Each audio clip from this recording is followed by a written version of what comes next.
Call the meeting to order here. And would you call the roll? Delegate Sickles, He was here just a second ago.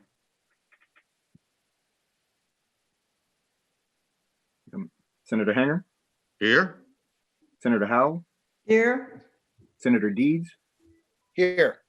Senator Barker, Here. and Delegate Sickles.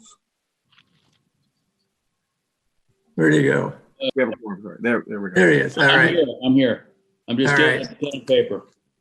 All right. All right, we have a quorum. I think we got everybody here today, so that's good. Just wanted to see if anybody has anything they want to say before we jump in and start dealing with priorities for the 21 session and working on our work plan. So, all right. Well, why don't we jump in then? I think obviously, we had priorities that we used going into the 2020 session coming out from the commission. And we were able to get nearly all of that incorporated to at least a certain extent in the budget that we passed back in March. Unfortunately, as we're all more than well aware of, that within the next week we were heading into a pandemic state and the state of emergency, and then on a lot of things at the veto session in April. We were able to get some of those restored, however, in the special session, so that we did restore funding for permanent supportive housing. It was a good bit of that. I think it was about $20 million we got in on that. We also got in, I think it was about half of the amount we'd put in the budget last year as it related to the state hospital census issues, where we're continuing to have challenges there, partly because of the number of people that are in the program, partly as a result of the number of people who may have needed support in the state hospital when they went in, but at this point no longer need that, but we don't have all the places in the community for them. So it ends up being a delayed discharge, which then takes up a bed that is not really needed to be used by that individual. So we do have some challenges there. And then also we have had some situations with for some of the state facilities, and that they've had COVID outbreaks, so they've had to shut down admissions and are not using all of the beds at this particular time.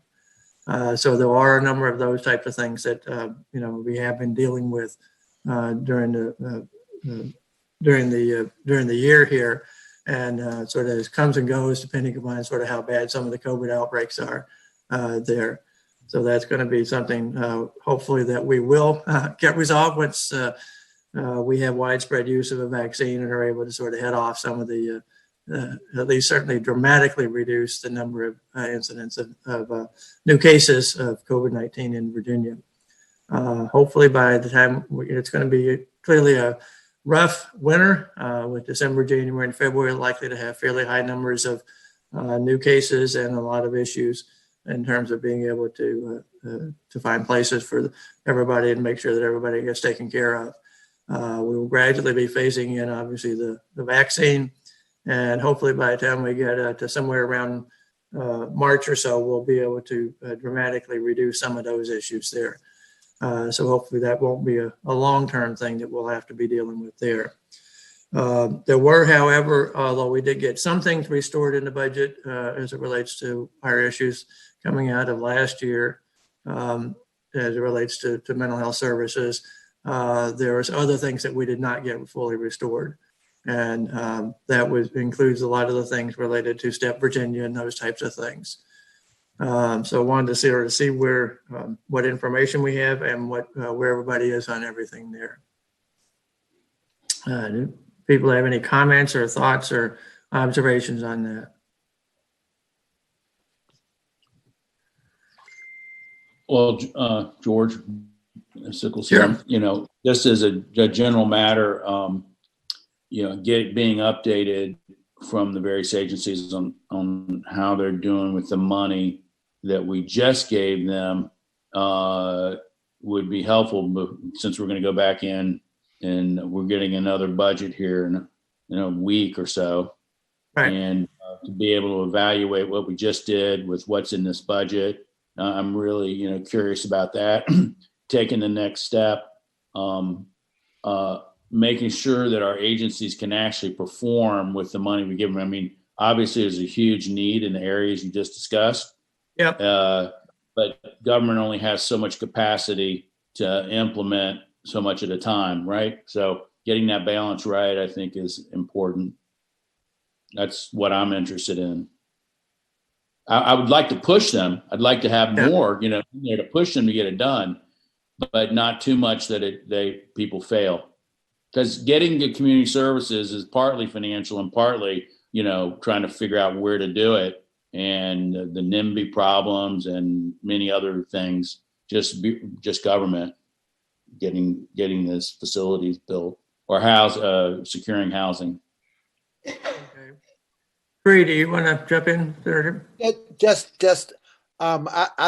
Hopefully our priority will continue to be that we expand according to our original STEP Virginia plan, expand services as quickly as possible. I mean, that's going to require probably several years and certainly recalibration during this pandemic because of the revenue situation. But we can't lose focus of the idea that expansion of community services in the long run is how we serve more people efficiently and effectively. But the larger purpose of this work group over the long course of time is to figure out how we pay for the things that we want to do, and also how we provide the services. Ultimately, it seems to me we've got to figure out how we spend more of our resources in community services and how we reduce the amount of overall resources we spend in our hospitals. I had an interesting discussion the other day with Commissioner Land about new plans to treat people with dementia. A tremendous amount of our resources, especially the resources we spend in hospitals, are spent on people that don't necessarily have mental illness. They just struggle with dementia. Right. And we can't ignore that population, but we've got to be able to focus the resources of the Department of Behavioral Health on those people who struggle with illnesses that can be fixed. And dementia might not be. We might have to figure out how we separate population that struggles with some of those illnesses, struggles with those conditions, from people who are mentally ill. Yeah, and I think that's definitely the case there, that we got to deal with some of those things. And obviously, there are really some people, and surprising me even more than I had anticipated, than I would have guessed, that are basically dementia is their significant issue, and they do not have a lot of the traditional mental health problems, but end up being cared for in a state hospital facility. There are obviously a lot of other places where people with dementia are cared for, including assisted living and nursing homes across the Commonwealth. So we've got to try to make sure that the decisions that are made about where to place someone in those with that type of situation, with the dementia diagnosis there, be able to make decisions to get them to the place where they're best served, and where the resources are calibrated to the types of situations they have, rather than, in some of the situations where, some of the mental health hospitals, they don't need the mental health support, but it's probably more just a care type of thing to be able to manage the situations there. And so that's something I think that we need to look at this coming year. So as part of our work plan that we develop for that. George? Yes, Senator Howell. I think we were on the right track, and I'd like us to stay on that track and just fund as much of it as we can. But I do think COVID has added a couple of things we may need to highlight more than we had in the past. One is youth depression is apparently skyrocketing, and I don't think we've paid much heed to that. And although it's not directly our responsibility, I also think drug abuse issues is also going to be more major even than it was. Yeah, there clearly are some situations that are more common now, partly because of all the isolation and everything associated with COVID-19, that I think do merit our attention, and making sure that we're doing things that are responsive to that and getting people the services they need, particularly because in many of these situations, my guess is that a lot of these are things that were triggered by things related to the pandemic. And if we can help them get to the point where they can make it through till we're sort of beyond the pandemic, hopefully they won't have recurrence of a lot of these issues that they had during this period. So I think that's definitely worth doing there. And part of what, I think we can do is also take a look at, are there certain things, and this would deal with some of the things that Delegate Sickles was talking about there, that we're sort of the oversight of sort of how we manage these types of things, and make sure that we're not putting too much on the plates of one system to be able to act too quickly on things, but to figure out how we make sure that we're providing the resources that they can implement to improve the services, improve the system, and provide the most appropriate care to people, and not have them languish in beds that they don't need to be in as part of this. And some of that can be done through what we're doing, with this commission, but some of it also might be, we might examine through the work of the oversight, HHR Oversight Committee. So there are a couple of different mechanisms to be able to approach that, and we can try to figure out which one's the best one for which.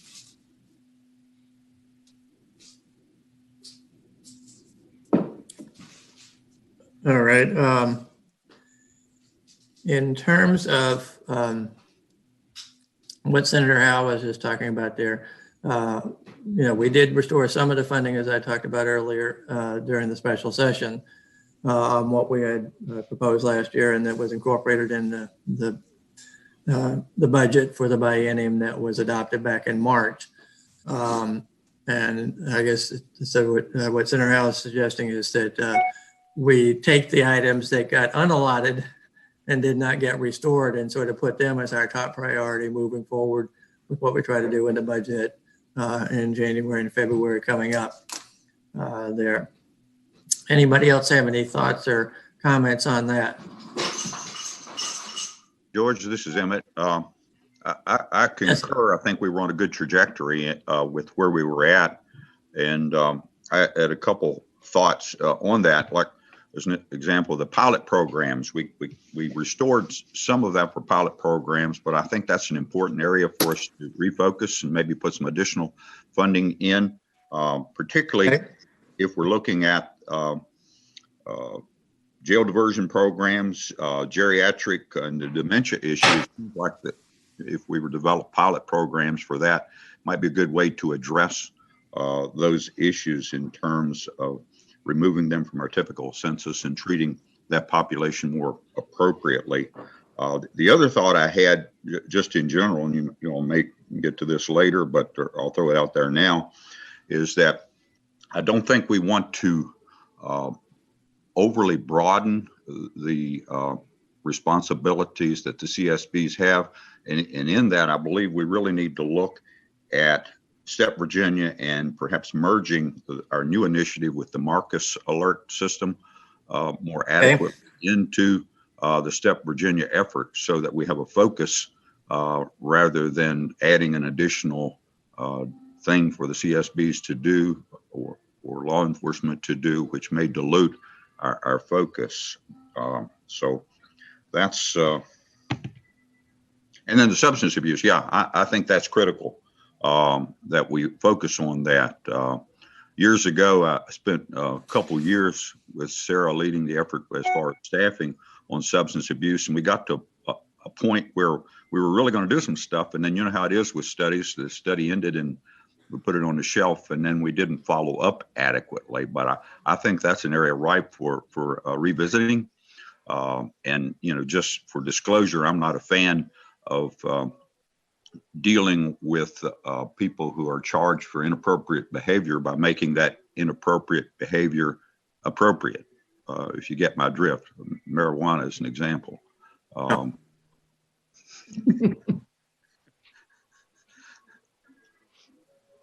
right.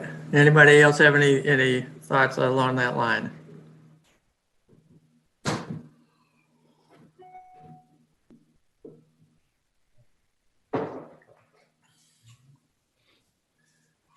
All right, so we'll,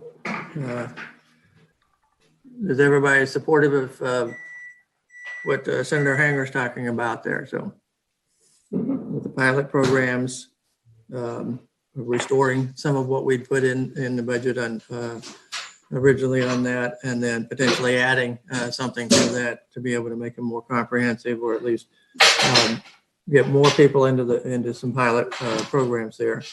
And we can deal with a jail diversion as well as some of the other types of things that we're talking about there. And also merging the provisions that are in the Marcus Alert language, the bill that we passed this year during the special session, to get that incorporated so that it's consistent with what we're doing with STEP VA overall.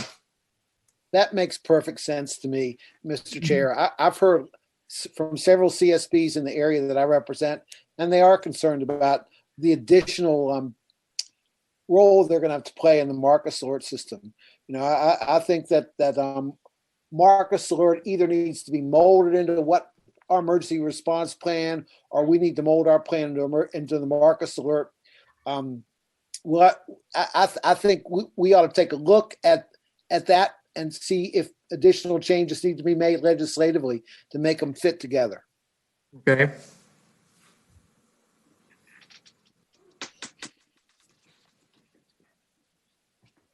You know, over the year when we drafted, then redrafted, and then redrafted yet again, the budget, I've sort of lost some of the steps in there.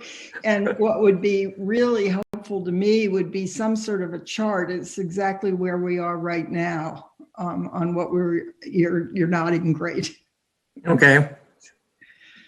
That sounds good. So we because we did sort of talk about a lot of different things at different points along the line. And sometimes they were funded and then they were unfunded, and then they were restored some partial funding. And then we looked at restoring full funding and trying to deal with it in a lot of different ways here. So it probably would be very helpful to have sort of a chart of all the things that we had recommended coming out of the commission here last year, and then what action has and has not been taken as it relates to all those types of things. Mr. Chairman. Yes, Mr. Chairman. Senator Delegate Sickles. I was going to say that sometime we need to move away from the term pilot program when we already have jail diversion programs that are working, Right. And they're funded in some places. And why would we call it a pilot program if we've got good data, good results on it, and we just need to implement in other jurisdictions? Right. So, that's just a point about pilot program, maybe a way to stick money in your favorite CSB. But I'd like to do things that are programmatic in nature. Now that we've got some great successes out there, especially in the diversion area. I mean, they've been able to shut down part of our local jail because of this program.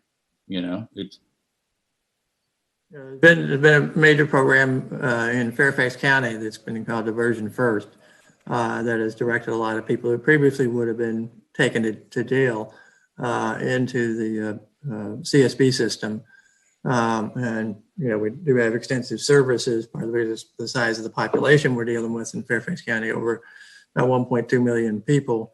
And, it's been very effective in many ways in getting people the services they need, but also keeping them out of the jail. And actually the number of people in our jail and also in the juvenile detention center we have in Fairfax have decreased dramatically for a variety of reasons, but this is one of the major ones that's contributed to that. So maybe getting some good information on those types of things.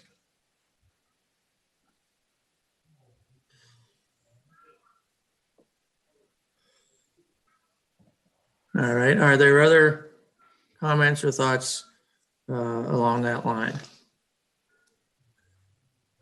All right. Then why don't we follow up on what Senator Howell and Delegate Sickles were talking about there, and Senator Hanger on things, getting information on sort of giving us a map of sort of where we were a year ago heading into the 2020 session and how things have morphed and changed during the process this year, as we've sort of funded some things, but not necessarily everything. But we did get a lot of funding into the budget in 2020 initially, and then what's happened to it since then, what was frozen, what was not frozen, what was restored, what was not restored, and what was restored partially. But there was a lot of different steps that we've taken on those types of things, and then get some sense on where we are overall on all of that.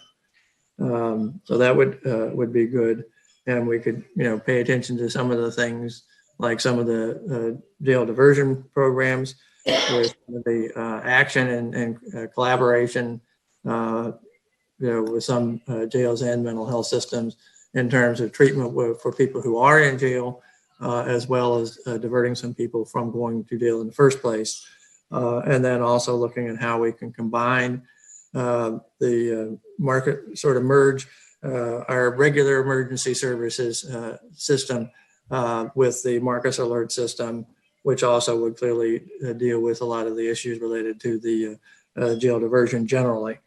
So I think there are a lot of those types of things we get some information on and be able to then make additional decisions as to sort of how we proceed from that point then. And to get what data we can as to how successful that some of those programs that have been up and operating in some places in Virginia, what would have been the outcomes they've achieved and what have been the lessons that they've learned from sort of being the first people to deal with some of these issues.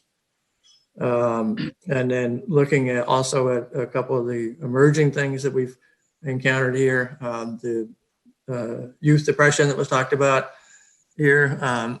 Obviously it's, affected, the pandemic has affected pretty much people across the age spectrums. And we all get a little stir crazy at times as in dealing with what we've had to deal with, but where there are significant things that where we're seeing some issues that hopefully we could, with some the proper intervention, could get people through to the end of the pandemic and hopefully not have them with a long-term problem that has to be dealt with there. So does that all sound like a reasonable approach on this? Yes. All right. Anything else anybody wants to add as to sort of what we, how we, what we can do to make sure that we get this information and share it and figure out sort of whether we need another meeting at the beginning of the session or something to sort of then nail it down a little more clearly what we want to try to get done during the 21 session. And obviously, after Wednesday next week, we'll have the information from the governor's budget proposals that'll be presented to us in 9 days, I guess it is now. So, Mr. Chairman, Emmett again here. yes. One additional thought out of the pilot programs, and I agree with Mark. If we got the money in the till to do it broadly, some of them perhaps have been demonstrated success where we could move forward with them more broadly. The other issue I'd want to throw out there in terms of potential pilot programs and dealing with the geriatric population specifically, perhaps, is I'd like to know what we need to do to get more capacity that we can count on for services in the assisted living facility area. That, we actually years ago, we put more pressure on them from a regulatory format, but we've never kept pace with what they need to function financially, specifically with the auxiliary grant. And maybe there are other ways we could approach it in terms of having that capacity, because there are already some of these facilities out there that are very capable of handling the hard to place individuals, but we don't have an appropriate funding stream to sustain them. Yeah, that's definitely, I think, worth looking at there, because we actually have a relatively low percentage of our elderly population in nursing homes, partly because of the standards we set to sort of what the criteria are for if you're on or going to be going on to Medicaid. We have pretty strict requirements as to activities of daily living that are impacted and those types of things before you get approved to go into it. What it does mean, and what part of what that is then help support is that we have a pretty strong assisted living range of services in Virginia. But unfortunately, as Senator Hanger was alluding to with the auxiliary grant, the assisted living facilities are great if you have the money to be able to pay for it. But in many instances, there are people who need that type of service or certainly could benefit from having that type of service who have limited resources, and the public financing mechanism we have with the auxiliary grant is woefully inadequate. We did a study at the Joint Commission on Healthcare a couple of years ago, and basically the information that we got was that the payment rates for the auxiliary grants was only about 25 to 30% of what it actually cost. And so consequently, what you have is most of assisted living facilities across the state don't take any auxiliary grant patients. Some take a limited number, a handful that they figure that they will lose money on those, but they're providing a community service. Then there are only a very few that are taking large numbers of people under that program. And some of those, like the one major one in Northern Virginia, is the reason it functions and is able to take that many people at Birmingham Green out by Manassas, between Manassas and Manassas Park in Prince William County, is because local governments are supplementing the cost of the care there. So that all of that, I think, is worth looking at as we deal with people who have some mental health issues or significant, or some or even significant dementia problems there. Mr. Chair. Yes, Senator Deeds. I would suggest that this issue that you and Senator Hanger have just discussed is absolutely key. One of Senator Hanger's long-term goals, I think, has been to right-size the hospital system. And that's frankly the only way we're going to reach or get our goal of shoving more of the money we allot for behavioral health into the community services boards or into community services, is if we figure out how many hospital beds we absolutely need. Right. It seems to me that getting a handle on this population and the auxiliary grants, figuring out how to get more of these patients into assisted living facilities or into nursing homes is absolutely key if we're going to be able to right size the hospital system. Right. Mr. Chairman? Yes. It's a real minor thing, but when Emmett was talking about the pilot programs, it occurred to me we need to change our language on some of these. They've been piloted. Now what we need to call them is an implementation plan. Yeah. And start getting the implementation plans. Yeah. Yeah, there are a lot of things that clearly have been shown to be effective in helping deal with some of these things. And it's one thing to put a small amount of money into a pilot program. It's another thing to then take it from that small amount of money and make it a real sum of money to be able to provide the services to people across Virginia who need that service.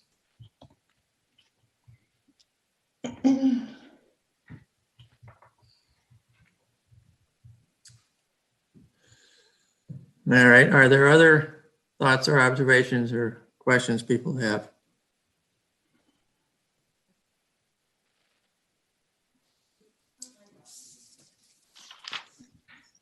Mr. Chairman. Yes, Delegate Sickles. Absolutely. I don't know exactly what I want to say here, but this subcommittee is about what as compared to the other subcommittees of the Deeds Commission. We are into structural reform, how we're going to do it. How we're going to pay for it. How we're going to pay for it? Okay. Yeah. How we're going to pay for it and what the overall plan is. The other subcommittees are tasked with more specific areas of the way we provide services.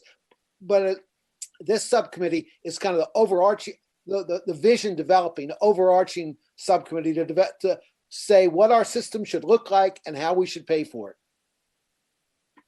Okay, good. The way I thought of this subcommittee several years ago, and certainly I'm not the only one that has any thinking in this, but is this subcommittee would be the vision subcommittee, and also the ones that would have the intestinal fortitude to come up with a plan for implementing the vision. I think we could pass a plan on a 4-1 vote today. Just say the Senate comes up with the vision and the House pays for it. So. Yeah, well, we're willing partners to go in on this. That's right. So, we appreciate it. So. Yeah, I mean, this is a high priority for me. Personally. Yeah. Right. Definitely is. So. All right. Anything else as to sort of what we want to do heading into the 2021 session? All right. Well, go ahead. Well, just thinking about this auxiliary grant, I know it's been hard to get that money since I've been on appropriations committee, and Chris Peace used to be the primary, he's who comes to mind when we talk on the House side of auxiliary grants, pushing it. And maybe someone could educate me on why. Is it just fiscal constraint that we had, or is there some policy problem out there with people not liking the auxiliary grant program for ALFs? Anybody educate me on that? Especially for the dementia area.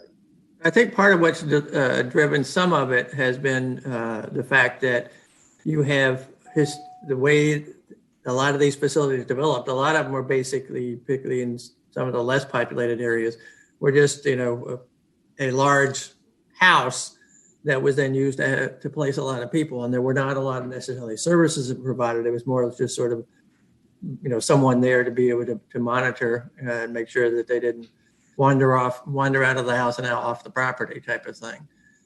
So what you had was an extraordinarily wide range of costs that were incurred, because if you look at a lot of the sophisticated assisted living facilities, they provide extensive staffing to be able to help people,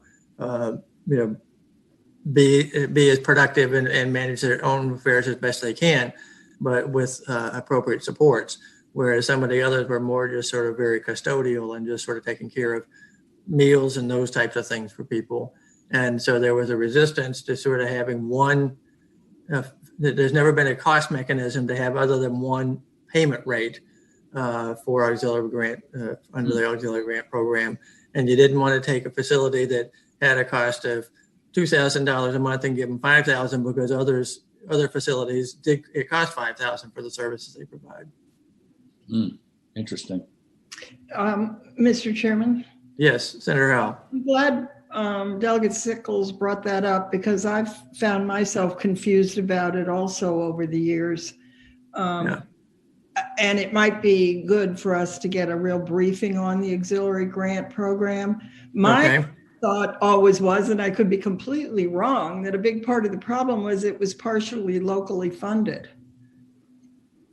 That is part of it, because there is a local share. I think it's 20%, if I recall correctly, that the localities pay for it. George, in the history of that, back a number of years ago, the Washington Post, for you Northern Virginia folks, ran a series of articles on how terrible the conditions were in assisted living facilities. Our reaction to that was to propose a series of actions, statutory, where we made the training requirements more stringent for people that employed there, the licensing credentials more stringent, and the facility factors more stringent. And the fourth item that we were supposed to include was a significant increase in the auxiliary grant, which, if I recall correctly, was about $80 million that year. Well, we just looked at that and said, we can't do that. And but we did put the more stringent criteria in place, which caused the cost of operating the facilities to increase significantly.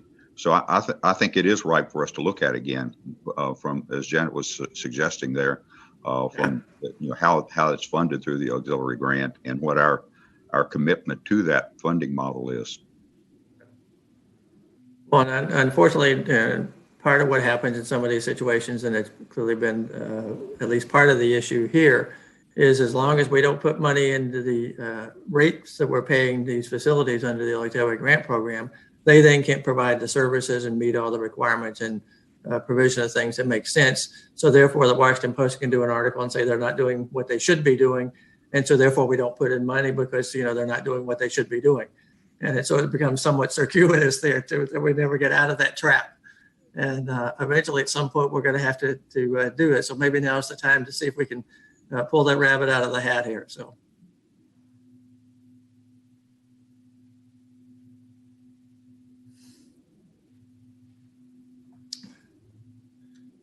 All right. Well, why don't we take a stab at any other issues that we need to look at as part of the work plan for next year that we would pick up after the General Assembly session.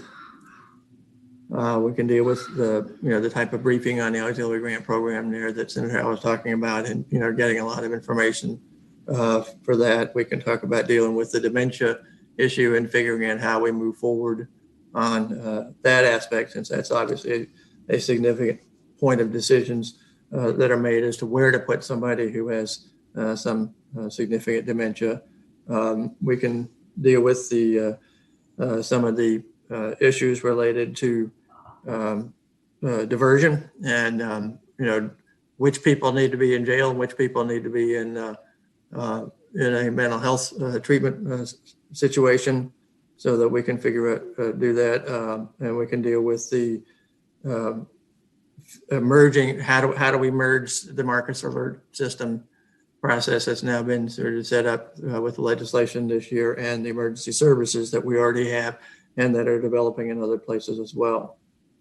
Are there other things to add to that list right now?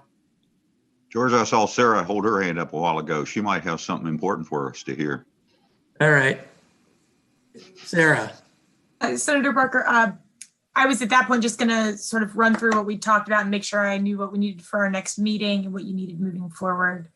Right now, it sounds like you have a good list of things for 2021 that we can expand upon if we need to. Looking at the list for this year, for our full joint subcommittee meeting, that is, I believe, the 21st of December, we should be able to pull together information on the governor's proposed budget that will come out on the 16th, so that you can see what the priorities are there. We'll work on getting together a table. We'll take the table that we had at the beginning of this interim that looks at the recommendations we had coming out of 2019, what happened to them during the regular session, what happened to them after the regular session, what happened to them during the special session, and where they stand with the governor's proposed budget. That will be quite the table. Right. And Senator Howell pulled together and all of our members sort of a table that lays out what were the STEP Virginia priorities, what were the steps of that, what were the timelines for implementation, and where do we stand on each one. I think we've had that over this summer in different pieces, but we can get that put together so you can see exactly where that specific priority stands, because there were a lot of moving pieces there as well. So that's just a recap of where we're at. I can add more things to our work plan for 2021 as well, if there's anything else you're interested in pursuing. All right. Well, one other issue that I've worked on a little bit that I think would be worthwhile sort of taking a stab as part of the work plan for 2021 would be how we deal with the issue of making sure that we have enough personnel to be able to provide the services. And that is a significant issue. And part of it is sort of tied into what we have in terms of reimbursement system for things. It's a little bit like the auxiliary grant thing. As long as we don't provide adequate money to fund good, high quality mental health services, then we don't get the services provided. We track the staff that we would need to be able to do that. And we certainly found that with the arts program that if we change the reimbursement levels there, we can get a lot more staff in to be able to provide the services that were very challenging prior to that increase in reimbursement rates. So I think that's another issue that we need to look at there. There was a group that was meeting in 2019 that I guess it was Secretary Carey and Secretary Moran sort of headed up along with Megan Healy, from the workforce side of things on how can we deal with some of these issues and start to put some of that together. So there may be some, that was, I think, was planned to be continued into 2020, but when the pandemic hit, we didn't have further, meetings on it. So we didn't meet during this year to take it the next steps on it, but we might be able to incorporate some of that and see what we have there and see what we need to do to build on what was some of the recommendations that came out of that, because there were 3 subgroups that met on that had different, were addressing different aspects of things. But part of what we see in the mental health field is there clearly are a lot of people who are very interested in, going into the mental health field and becoming a professional there.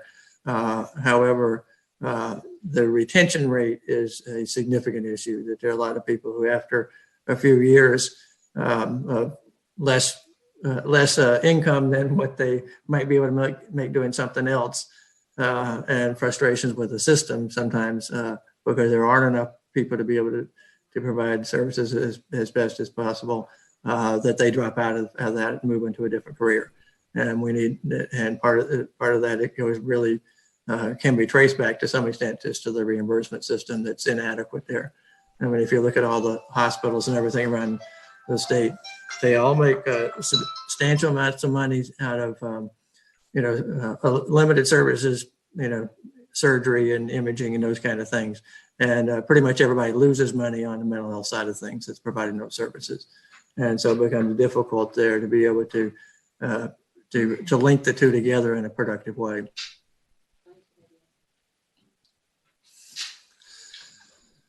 All right. Anything else? Anybody? Yes, Delegate Sickles. Yeah, it was a tangential point that popped into my mind when you were just talking about that is, we have a shortage of primary care physicians, and we have a shortage of people practicing in the psychiatric area. And one of the contributing factors is that when you get out of med school, an in-state student at UVA now costs $50,000 a year tuition. And when you get out, they have an average debt of $250,000. And so they are looking at that is a staggering amount of money for a young person it's more than their average house cost in Virginia is. And to pay that off, so they naturally go to the specialties that pay more. And so I do think we need to consider intervening in this debt problem for our new doctors. Just throwing that out there. Yeah, we have in the past had some programs that have helped with that, and some of it's been state money and some of it's been federal money. The federal money is fairly limited right now in terms of what's available there, but what they do with a lot of these programs is get people into the residency slots. And we're actually funding 25 residency slots a year. It's not a huge number, but at least some. And at least the majority of those go to primary care specialties. And we do have, as well as a couple that are in psychiatry residency programs. So we may be able to build on that over time. But also what's done then is that a lot of the individuals, some other individuals who've been in these various programs get a good bit of their medical school costs paid for, with a promise to be able to move into to a underserved area after they finish their residency, and also an under compensated specialty, sometimes even primary care, that type of thing. And those have been somewhat successful. And one of the good things that we're getting, that you can get out of that, is that once someone has been in an underserved area, they're much more likely to stay after their commitment for 5 years or whatever it was is met, than if you try to recruit somebody who was never from a rural area to go and went to medical school in in Richmond or wherever, Norfolk, there, and and went to a residency program that was in an urban area. The chances of being able to recruit them into a rural area is not high, and so that's part of where we do have that issue. And I think by having those types of things, systems where there's a commitment for them to go there. The only problem I would flag on that right now is that often there's a buyout option, and a lot of the people who sign up take the buyout option because they can make more in compensation by going to a higher paying specialty than what they owe on their debt. So that has been somewhat of an issue there. So, but that's certainly something worth pursuing as well. So.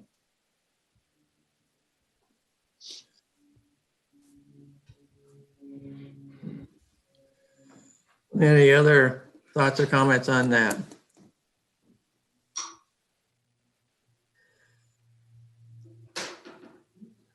All right. Well, why don't have Sarah and staff work on things that we could sort of bring back as a presentation when we get the full commission meeting, and have that available for us, and can take a look at it then, and then sort of figure out where we go from there on these types of things. That sound reasonable? Mhm. All right. Sarah's nodding her head. She's ready to work. So Thank you, Sarah. yes, we appreciate it greatly. So all right. Is there anything else that anybody has? And Emmett, I see even your picture's back now. I'm here. I was afraid you had disappeared like the snow that you had out there. So No, you no. were good looking for a while, but it didn't last. So You could hear me, but you couldn't see me because I was eating Christmas goodies. okay. All right, Sarah. Your pumpkin drink. Yeah. That's right. Yeah. Sarah, you want to chime in? So. Yes, and just one item to think about for our upcoming full commission meeting. I'm going to remind each of the work groups of this as they meet this week. Next year's the last year the Deeds Commission is officially authorized for. So one of the things you'll want to think about going into this session is how the work of the Deeds Commission should continue moving forward, if it should continue to move forward, what that might look like. Because if you're looking at doing something legislatively, this would be the session to do it. So just want to flag that for you to think about as we go through the next couple of weeks. All right. That's good to know. We'll bring Chris Jones back and he can twist our arm and tell us to keep on going. So, which he has done before. So, yes. Mr. Chair, they're really, if we decide this work needs to continue, there are really three different avenues we can take. What we've done before is extend the commission itself, extend the Legislative Study Commission. And it just seems to me that just acknowledges that this is a temporary work, and it continues to put burden on legislative services that you can ask Sarah, but I think she's got plenty to do. The second thing we can do is we can make this a permanent subcommittee. We can fold this into the Joint Commission on Healthcare, and we can fund staff for the division for the Joint Commission on Healthcare. The problem with that, as I see it, is that we've tried that before. That's what happened to the Gartland Commission, and that it didn't last. And in fact, Delegate Garrett, when he was a member of this commission, was chairman of the Behavioral Health Subcommittee of the Joint Commission on Healthcare, and he at that time, and I realize the politics have changed since then, but at that time he suggested that wasn't what should happen, that wasn't the way to make sure we got the issues going forward. So it seems to me that the third idea is to recreate the Gartland Commission, so to speak, a permanent mental health commission that that has staff funded and dedicated to its purpose. I mean, Sarah's great. I mean, I can't imagine having better staff than Sarah, but the reality is she has a lot to do, and that doesn't have to do with this commission. And we've outlined in this meeting probably more than a full-time job over the next several months. So it seems to me that we've got to figure out which of those avenues we want to go with if we want this work to continue. All right. Any thoughts along that line or comments people want to make?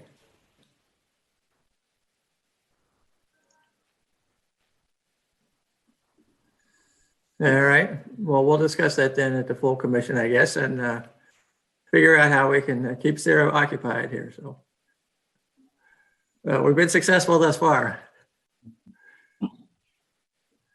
All right. Anything else anybody has? Any other thoughts? Anything for the good of the order? And then, so we will have the full commission meeting on the 21st, maybe schedule something in early January and go on from there. Mr. Michael, Chair? you ended, yeah. Yes, sir. We do have one public commenter. Okay. Who do we have?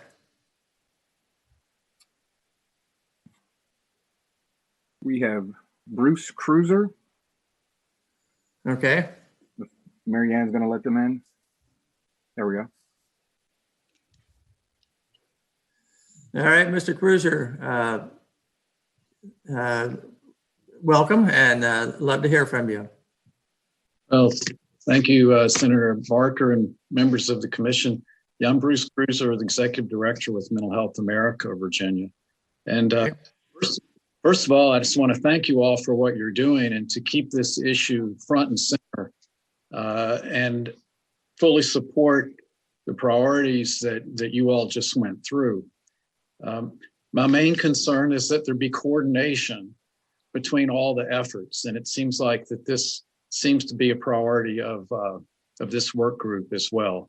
With STEP Virginia and the Marcus Alert, with the great plans that Commissioner Land is working on, with the work of DMAS and Dr. Ward, there's a lot of good efforts out there and people know where the gaps are and they know what needs to be done. We just need things coordinated. And then we also need to be sure that we treat this issue, that we continue to treat it with urgency.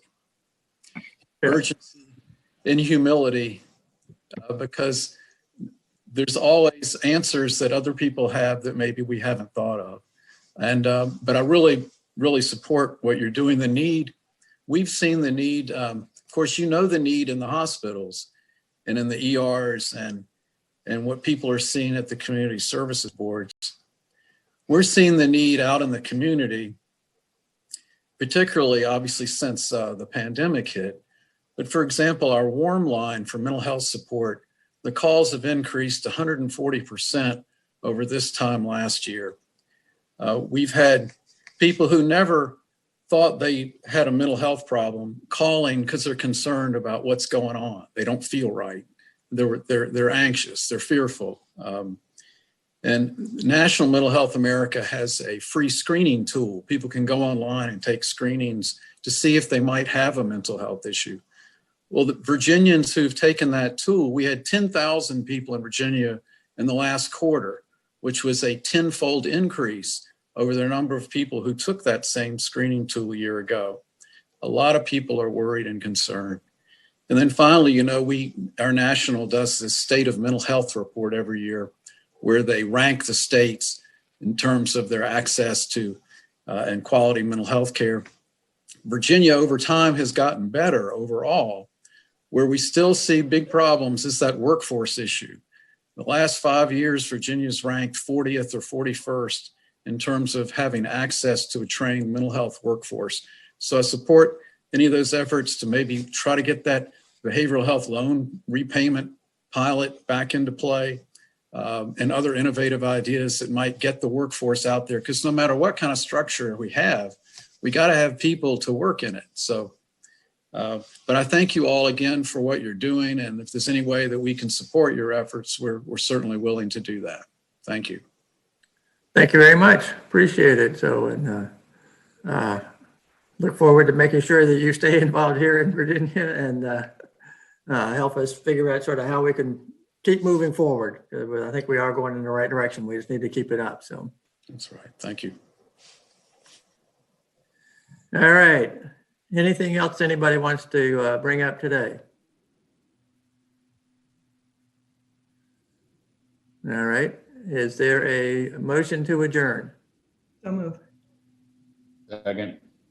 All right. A motion and a second. All in favor say aye. Aye. Aye. Aye. All opposed, no.